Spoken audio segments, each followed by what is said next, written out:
I invite you to be seated, and I am so glad to be able to introduce Cata Gomes from the Muchia Te Land Trust, who's going to speak with us this morning about her work.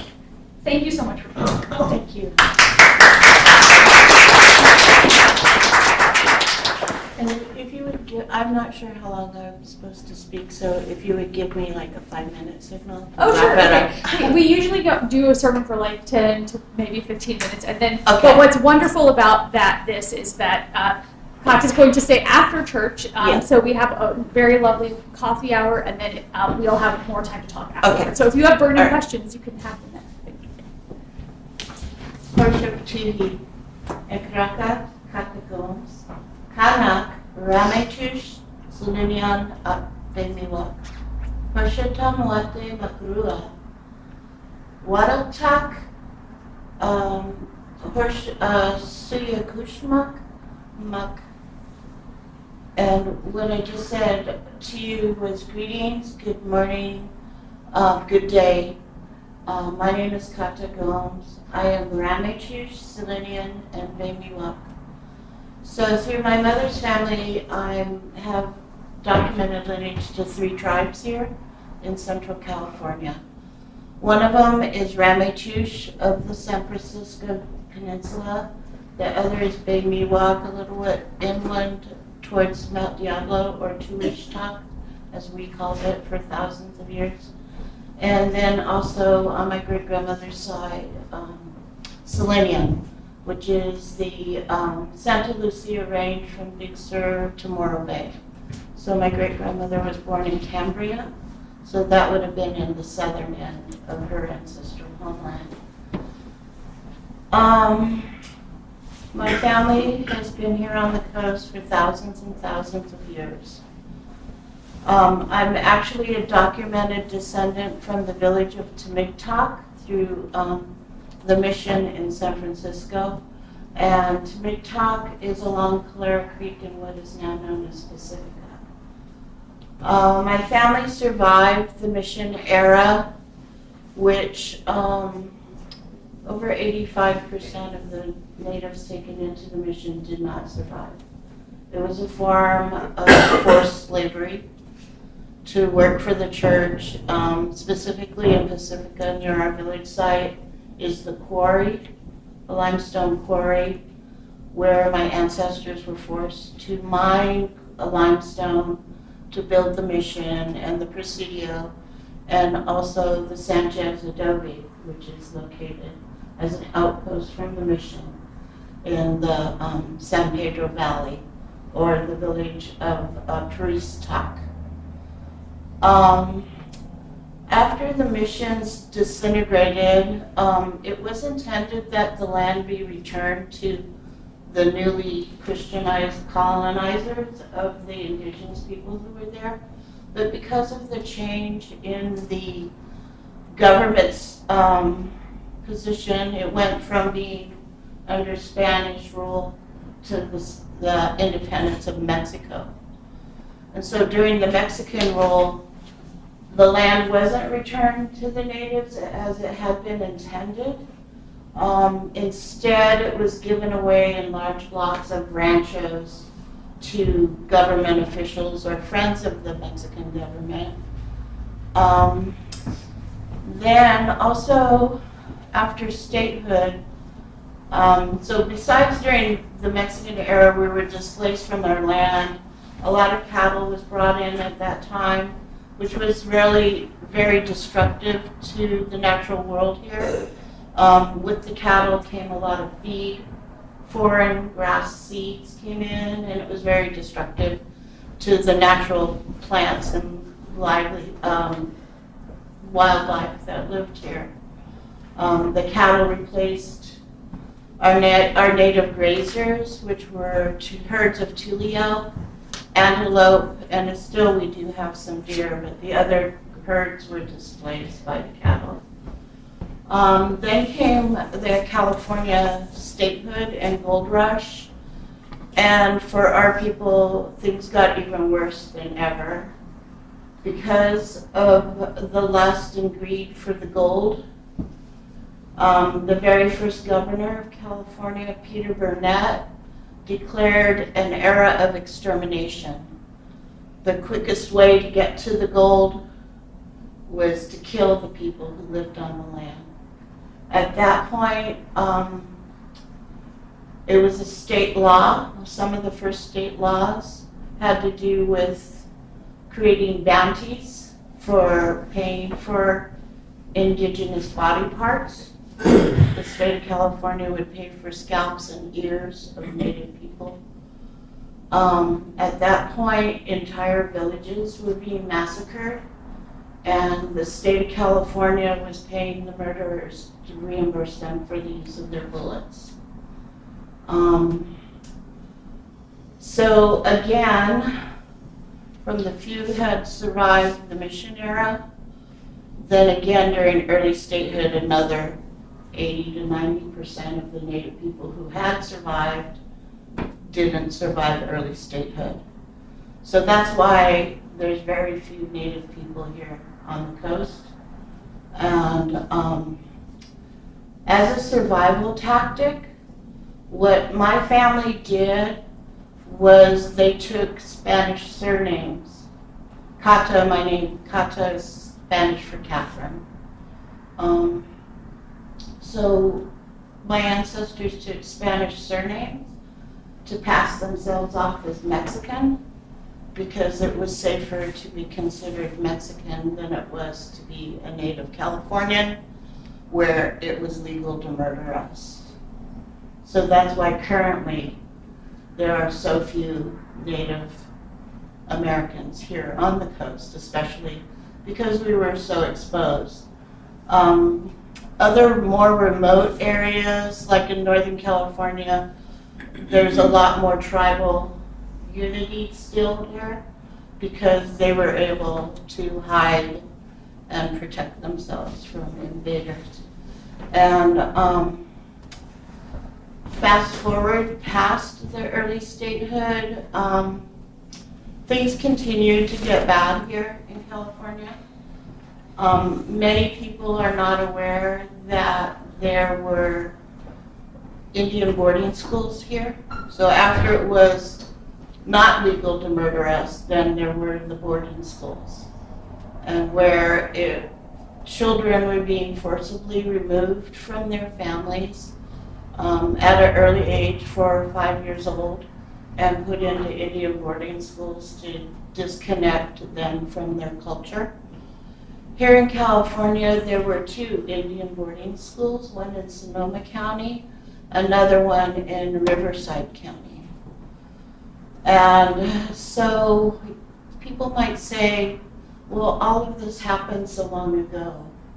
Well, not really, because the Indian boarding schools weren't made illegal until 1978 with the Freedom of Religion Act.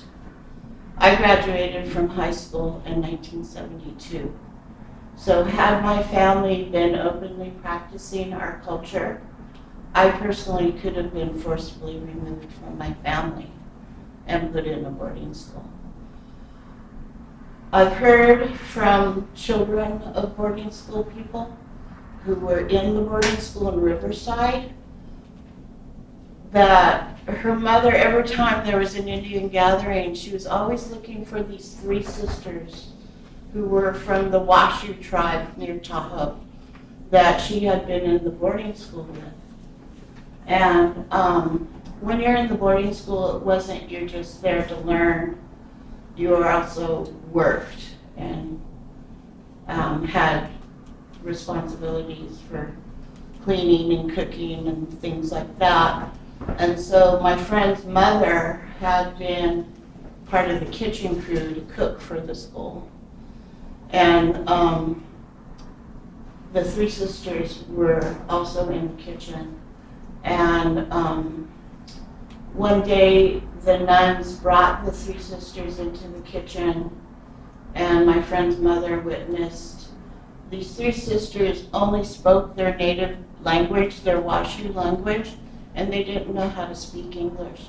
But they weren't allowed to speak their native tongue, and if they spoke their native language, they were punished. And so these three sisters would sneak off so that they could talk to each other in secret, and they got caught. And the nuns brought them into the kitchen, and their punishment was the nuns heated up forks on the stove and burned their tongues for speaking their language. And so this is the history of California that I grew up and went to school here, and we didn't learn these things in school. Very few people know the true history of what has happened here in California and the disconnect that we had been forced from our own culture, our own religion, our own language. So that's why it's important for us, for me to speak my native language. And just in 2022, I enrolled in Berkeley's Indigenous Language Program, and I started studying the Rammaytush language. We hadn't had any native speakers in over 100 years. And because our families had to go into hiding, the academics at UC Berkeley had claimed that we were extinct. So when I tell people that I'm Native Californian, some people don't even believe me. They go, oh no, they're all dead. And what I say to them when they say that, I say, well, are you saying the government, a genocide was successful? And as soon as you start mentioning genocide, people start backpedaling and like, oh no, I didn't mean that. So when I went to Berkeley, I was the only person on campus studying the Rammaytush language. And so I was assigned a doctorate linguistics student to work one-on-one with me because it was so historic. And that person helped me go into the archives at the Bancroft Library and do research to find documentation on the language. And one of the first things I wanted to do was translate the name of our village site to Migtok, because Tok at the end of a village name is the place of Tamik. And so actually we had to look to some neighboring languages from the Monterey Bay area, and we found Tamik was whale. And so because our village site is right on the coast, and we still have a lot of whale activity there, I'm a descendant from the village of the whales. And so it's been a great journey. I have a nonprofit, Muchia Te Indigenous Land Trust, and I intentionally didn't want to use the term Ohlone because it's an overused term and it's not a tribal name. It's an umbrella over, a dozen different tribes and languages. And so because of the overuse of the term Ohlone, many people don't know whose ancestral homelands they're on. So the whole San Francisco Peninsula is Rammaytush. Ramme is a Chichenyo word from the East Bay that refers to west.